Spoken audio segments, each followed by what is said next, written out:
So, ikaw na empleyado, kapag na-pull out ka, ano ang gagawin mo? Back to agency ang tawag nila doon.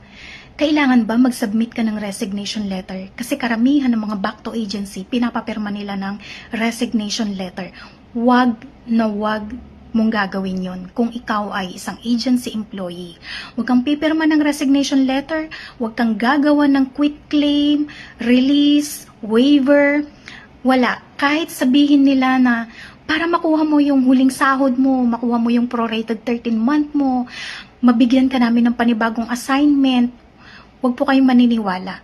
Okay? Kasi under the law, kapag ikaw ay na isang agency employee ay nawalan ng trabaho or natanggal doon sa kanilang kliyente, meron silang 3 buwan para bigyan ka ng panibagong assignment sa iba nilang kliyente.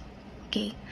May tama naman yung pagkakasabi ng SENA officer na sa pagitan ng agency at ng kumpanya kung saan ka nakadeploy or naka-assign, ang employer mo ay ang agency.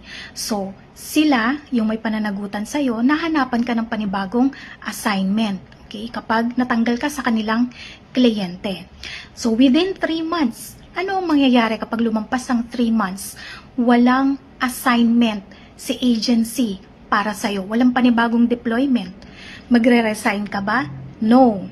Huwag kang magre-resign kasi obligasyon ng agency na bayaran ka na ng separation pay kapag lumampas ang 3 months na hindi ka nila nabigyan ng panibagong deployment or assignment.